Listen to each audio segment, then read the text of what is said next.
Good morning guys और आपके crack exam channel में आप सभी का स्वागत है। तो आज के इस वीडियो में 29 जुलाई के इंपॉर्टेंट करंट अफेयर्स को हम लोग कवर करेंगे। तो हमारा पहला प्रश्न है, हाल ही में किसने the India way strategies for an uncertain world नाम की बुक को लिखा है? तो आंसर होगा सुब्रमण्यम जयशंकर ने।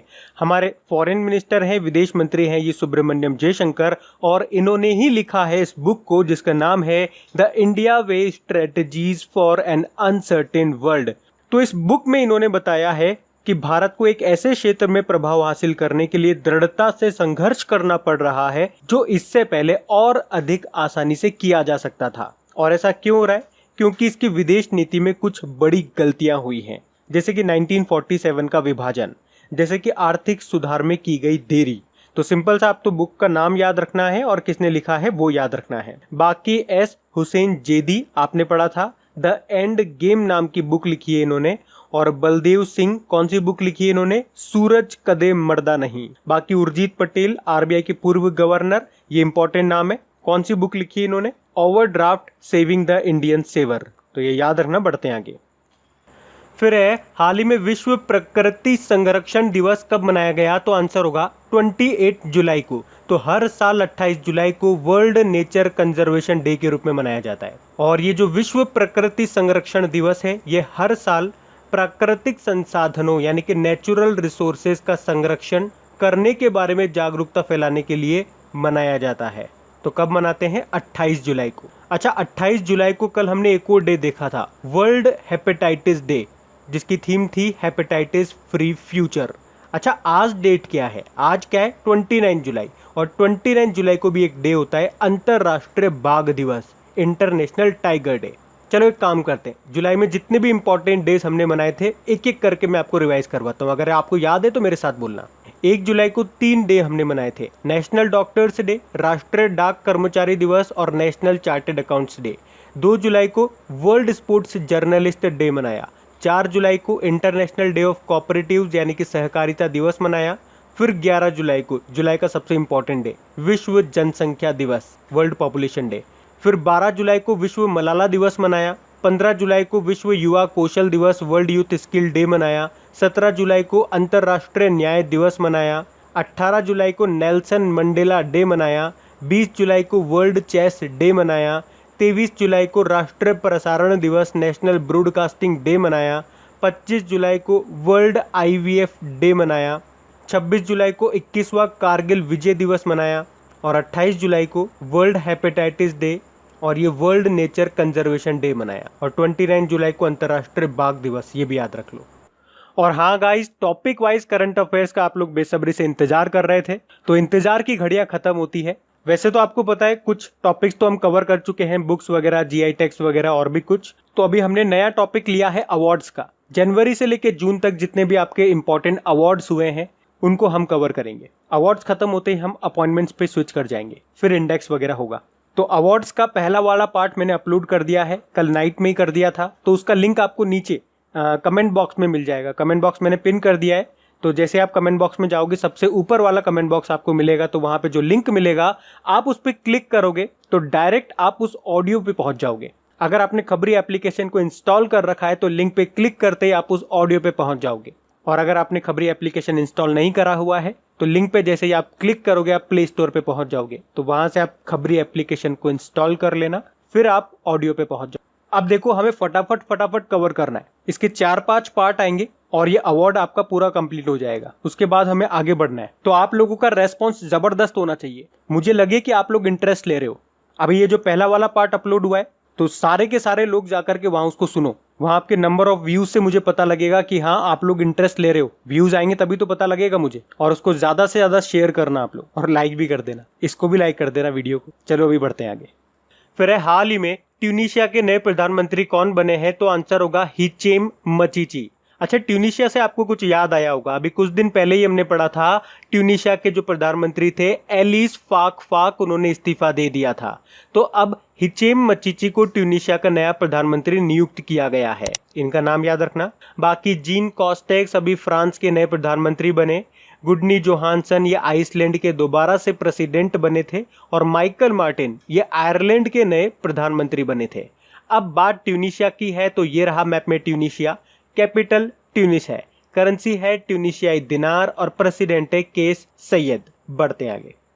फिर है हाल ही में किसने डेयर टू ड्रीम 2.0 प्रतियोगिता शुरू की है? तो आंसर होगा डीआरडीओ ने।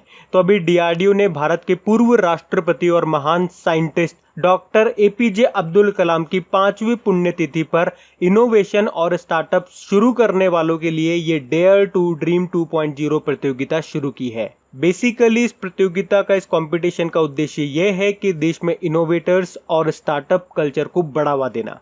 अब बात डीआरडीओ की है। डीआरडीओ मतलब होता है defence research and development organisation. स्थापना 1958 में हुई थी, नासा की भी 1958 में हुई थी। हेडक्वार्टर मिलेगा नई दिल्ली में और इसके अध्यक्ष हैं जी सतीश रेड्डी। और इसका मोटो क्या है? Strength origin is in science. अभी आपको याद होगा डीआरडीओ ने भारतीय सेना को भारत नाम से सटीक निगरानी करने के लिए एक ड्रोन सौंपा था। इसके अलावा डीआरडीओ ने IL-76 विमान के लिए P-7 हैवी ड्रॉप सिस्टम भी बनाया था, जिसमें से 7 टन तक का भारी सामान आप आराम से ड्रॉप कर सकते हो। उसके अलावा डीआरडीओ ने अभी जर्मी क्लीन नाम से सैनिटाइजिंग चैम्बर भी बनाया था, जिसमें सुरक्षा बलों की वर्दी को कीटाणु रहित किया जा सकता है। तो ये पॉइंट्स भी ध्यान रखना। बढ़ते हैं आगे। फिर है हाल ही में किस राज्य ने निशुल्क मास्क वितरण योजना लॉन्च की है? तो आंसर होगा तमिलनाडु की सरकार ने। तो अभी तमिलनाडु के जो मुख्यमंत्री हैं एडप्पाडी के पलानीस्वामी, उन्होंने कोविड-19 से लड़ने में मदद करने के लिए निशुल्क मास्क वितरण योजना शुरू की है।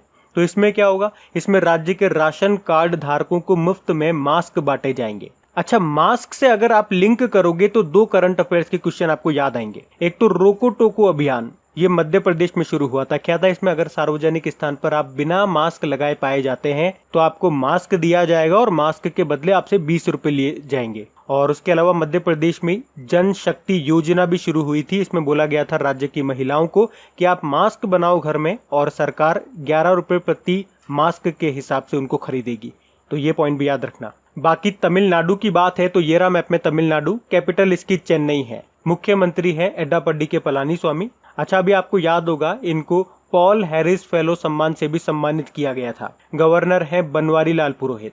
अच्छा, तमिलनाडु से एक बच्ची का नाम याद रखना, एम नेत्रा। यूनाइटेड नेशन के goodwill ambassador to the poor इनको नियुक्त किया था। इसके अलावा आरबीआई की भी रिपोर्ट आई थी, उसमें बताया था कि वित्त वर्ष 2020-21 में बाजार कर्ज के मामले में टॉप पे रहा था तमिलनाडु। उसके अलावा CMFRI यानी कि central marine fisheries research institute की रिपोर्ट आई थी और उसमें बताया था कि 2019 में समुद्री मछली उत्पादन में टॉप पे रहा था तमिलनाडु। उसके अलावा तमिलनाडु में ही मोदी किचन पहल की शुरुआत हुई थी और तमिलनाडु के तंजावुर नेती वर्क्स और अरम्बवूर वुड नक्काशी को जीआई टैग मिला था। वैसे आप याद रख सकते हो, एक तो तमिलनाडु के डिंडीगुल ताले कंडांगी साड़ी को भी जीआई टैग मिल चुका है और एक इरोड़ की हल्दी को भी जीआई टैग मिल चुका है। और तमिलनाडु में ही ग्रामीण कायाकल्प योजना शुरू हुई थी।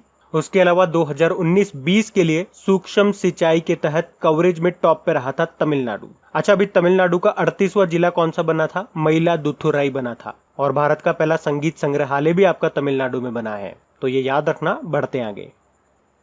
फिर है हाल ही में किसने शैक्षिक चैनल स्वयं प्रभा का ऑनलाइन उद्घाटन किया है? तो आंसर होगा आनंदीबेन पटेल ने। आनंदीबेन पटेल, कल ही इनसे रिलेटेड हमने एक प्रश्न पढ़ा था। वैसे तो ये उत्तर प्रदेश की गवर्नर है, लेकिन मध्य प्रदेश के जो गवर्नर थे लालजी दास टंडन, उनका निधन होने के बाद प्रेसिडेंट रामनाथ कोविंद जी ने इनको मध्य प्रदेश का भी गवर्नर बना दिया है। ये प्रश्न मैंने आपको कल ही बताया था। तो अभी आनंदीबेन पटेल ने एक एजुकेशनल चैनल जिसका नाम है स्वयं प्रभा, इसको ऑनलाइन लॉन्च किया है, इसका उद्घाटन किया है। तो ये चैनल 24 घंटे में 3 बार, एक तो सुबह के 8 बजे, दोपहर के 12 बजे और शाम के 4 बजे छात्रों को डिजिटल सामग्री उपलब्ध कराएगा। बाकी फागू चौहान ये बिहार के गवर्नर हैं, जगदीप धनखड़ पश्चिम बंगाल के हैं और रमेश बैस ये आपके त्रिपुरा के हैं। बढ़ते हैं आगे। फिर है हाल ही में भारत और इंडोनेशिया के रक्षा मंत्रियों की बैठक, ये कहां पे हुई? तो आंसर होगा नई दिल्ली में। तो अभी नई दिल्ली में भारत और इंडोनेशिया के रक्षा मंत्रियों की बैठक आयोजित की गई। आपको बताइए इसमें भारत को कौन रिप्रेजेंट करेंगे? हमारे रक्षा मंत्री राजनाथ सिंह जी, और उनकी तरफ से आए हुए थे वहां के रक्षा मंत्री जिनका नाम है प्रबावो सुबियांटो। अब बाकी बात इंडोनेशिया की है, तो ये देख लीजिए मैप में इंडोनेशिया। वैसे अभी तक तो इसकी कैपिटल जकार्ता है, लेकिन अपनी ये नई कैपिटल कहां पे बना रहा है? बोर्नियो द्वीप में ईस्ट कालीमंतन नाम के शहर पे। और जकार्ता में आपको हेडक्वार्टर मिलेगा आसियान का। इंडोनेशिया के प्रेसिडेंट का नाम है जोको विडोडो। अच्छा, इंडोनेशिया से एक नाम आप और याद रखो, एनी जेदी का, क्योंकि इन्होंने प्रतिष्ठित पुस्तक पुरस्कार 9 डॉट्स जीता था। एनी जेदी। बढ़ते हैं आगे। फिर है हाल ही में भारतीय नौसेना अकादमी के नए कमांडेंट कौन बन गए हैं? तो आंसर होगा M.A. हम्पी हॉली। तो वाइस एडमिरल M.A. हम्पी हॉली ने इंडियन नेवल एकेडमी के कमांडेंट के रूप में पद ग्रहण कर लिया है। अच्छा, इन्होंने किसका स्थान लिया? तो दिनेश कुमार त्रिपाठी का, और ये अब इंडियन नेवल एकेडमी के 8वें कमांडेंट बन गए हैं। अच्छा, यहाँ पे एक और अपॉइंटमेंट आपको बताता हूँ। ये जो एयर मार्शल विवेक राम चौधरी हैं, इन्हें अभी पश्चिम वायु कमान का नया प्रमुख बनाया गया है। बाकी इंजेती श्रीनिवास, ये तो नाम आपने सुना ही होगा, international financial services centres authorities के पहले चेयरमैन बने ये। बाकी श्रीकांत माधव वैद इंडियन ऑयल कॉरपोरेशन के अध्यक्ष बने थे। अच्छा, नेवल चीफ कौन है हमारे? करमवीर सिंह है। और आर्मी चीफ पूछेंगे तो मुकुंद नरवणे, और एयर चीफ मार्शल पूछेंगे तो राकेश कुमार सिंह भदौरिया। बढ़ते हैं आगे। फिर है हाल ही में भारत ने किस देश को 10 ब्रॉडगेज रेलवे इंजन सौंपे हैं? तो आंसर होगा बांग्लादेश को। तो अभी भारत ने बांग्लादेश को 10 ब्रॉडगेज डीजल इंजन सौंपे हैं, जिससे पड़ोसी देश का रेलवे ढांचा और मजबूत होगा।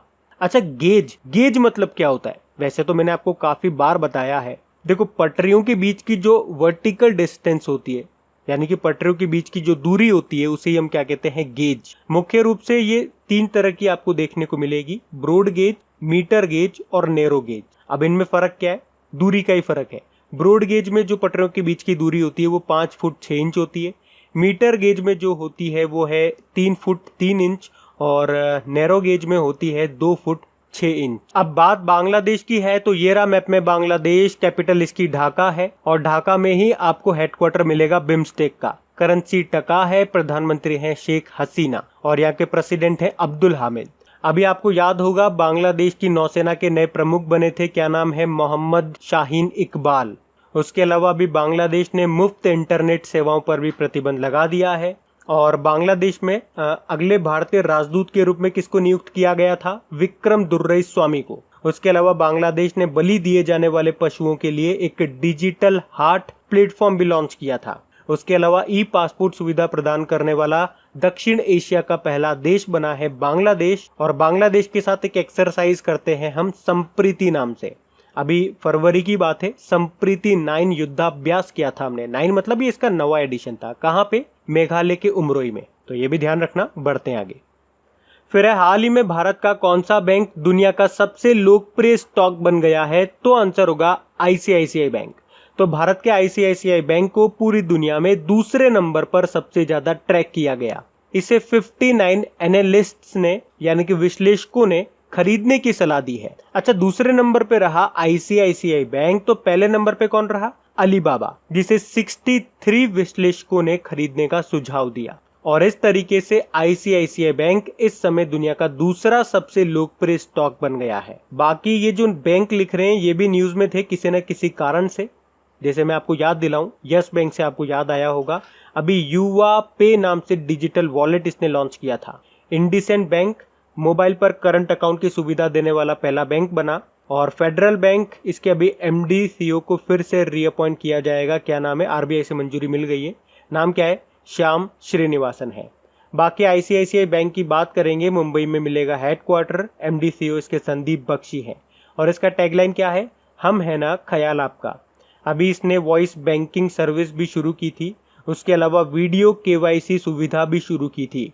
और आप में से एक स्टूडेंट ने मुझसे पूछा था कि वीडियो KYC तो कोटक महिंद्रा बैंक ने शुरू की है ना? जी हाँ, सबसे पहले कोटक महिंद्रा बैंक ने ही शुरू की थी, उसके बाद अब ICICI बैंक ने भी शुरू कर दी है। इसके अलावा इंस्टा फ्लेक्सी कैश नाम से ओवरड्राफ्ट सुविधा भी शुरू की थी ICICI बैंक ने, ये भी याद रखना। बढ़ते हैं आगे। फिर एक किस देश ने कोविड-19 की मृत्यु दर को कम करने के लिए एक फिटनेस ड्राइव शुरू किया है? तो आंसर होगा ब्रिटेन ने। तो वैसे तो आप जानते हो कोरोना वायरस की चपेट में हर तरह के लोग आ रहे हैं, लेकिन इसमें 3 तरह के लोगों को सबसे ज्यादा सतर्क रहने की जरूरत है। पहले तो वो जिनकी रोग प्रतिरोधक क्षमता यानी कि इम्यूनिटी कमजोर है, दूसरे वो जो पहले से किसी गंभीर बीमारी से पीड़ित हैं, और तीसरे वो जो ज्यादा वजनदार हैं यानी कि मोटे हैं। तो अभी ब्रिटेन की सरकार ने नए नियम बनाए हैं जिससे मोटापा कम हो और लोग स्वस्थ रहें, और इससे कोरोना का खतरा भी काफी हद तक कम हो जाएगा। तो इस फिटनेस ड्राइव के तहत डॉक्टर मरीजों को साइकिल चलाना और दौड़ना बताते हैं। इसके अलावा जंक फूड के विज्ञानों पर प्रतिबंध होगा और खाद्य पदार्थों पर कैलोरी की चेतावनी दी जाएगी। अब बात ब्रिटेन की है तो ये रहा मैप में ब्रिटेन, कैपिटल इसकी लंदन है, करेंसी है पौंड स्टर्लिंग और प्रधानमंत्री हैं बोरिस जॉनसन। अच्छा, अगर मैं आपसे पूछूं कि भारत में ब्रिटेन के नए उच्चायुक्त यानी कि हाई कमिश्नर कौन बने थे, तो आपका आंसर होगा फिलिप बार्टन। प्रश्न को ध्यान से सुनना, भारत में ब्रिटेन के नए उच्चायुक्त। लेकिन अगर इसका उल्टा प्रश्न मैं आपसे पूछूंगा कि ब्रिटेन में अभी नई भारतीय उच्चायुक्त बनी थी, क्या नाम है उनका, तो आंसर होगा गायत्री कुमार। इसके अलावा ब्रिटेन ने हेनरी हैवलॉक सड़क का नाम बदल करके गुरु नानक मार्ग कर दिया है। और अभी आपको याद होगा स्विस बैंक ने एनुअल बैंकिंग स्टैटिस्टिक 2019 की रिपोर्ट जारी की थी जिसमें टॉप पे रहा था ब्रिटेन, भारत 77 नंबर पे था। तो ये भी याद रखना, बढ़ते आगे। फिर हाल ही में किसने क्रिकेट के नियमों का हिंदी में अनुवाद किया है, तो आंसर होगा राजीव रिसोडकर ने। तो अब क्रिकेट के नियमों के बारे में हिंदी में भी पढ़ने को मिलेगा। एक्चुअली में बीसीसीआई के पूर्व अंपायर हैं ये राजीव रिसोडकर, और अभी इन्होंने ही क्रिकेट के नियमों का हिंदी अनुवाद किया है। यानी अब मेरिलबॉर्न क्रिकेट क्लब की ऑफिशियल वेबसाइट पर पहली बार हिंदी में सभी नियम आपको उपलब्ध होंगे। बाकी शशांक मनोहर की बात करेंगे, आईसीसीआई के चेयरमैन थे लेकिन अभी इन्होंने इस्तीफा दे दिया। हेमांग अमीन बीसीसीआई के इंटरिम सीईओ बने, राहुल जौहरी ने इस्तीफा दे दिया था, उनके बाद ये बने। और रविंद्र जडेजा, अभी आपको याद होगा विजडन ने 21st सेंचुरी का मोस्ट वैल्यूएबल प्लेयर इनको चुना था भारत में। फर्स्ट नंबर पे वैसे थे पूरी दुनिया में श्रीलंका के मुथैया मुरलीधरन, सेकंड नंबर पे थे रविंद्र जडेजा। तो अब बात करेंगे कल के वीडियो में पूछे गए प्रश्न के उत्तर की। तो कल के वीडियो में आपसे पूछा गया था 2021 में जो खेलो इंडिया यूथ गेम्स का चौथा संस्करण होगा वो कहां पे होंगे, तो सही उत्तर है हरियाणा में। आप सभी ने प्रश्न का बिल्कुल सही उत्तर दिया है। और अगर आप भूल गए हो तो एक बार फिर से याद दिला दूं, लाइक शेयर के अलावा भी कुछ याद दिलाना है। वो अवार्ड्स वाला ऑडियो अपलोड कर दिया है, उसको सुन जरूर लेना, भूल मत जाना। लिंक आपको नीचे कमेंट बॉक्स में मिल जाएगा। और वो पसंद आए तो उसको शेयर जरूर करना, क्योंकि आप लोगों के रेस्पॉन्स पे ही डिपेंड करेगा अगला पार्ट कितनी जल्दी आने वाला है।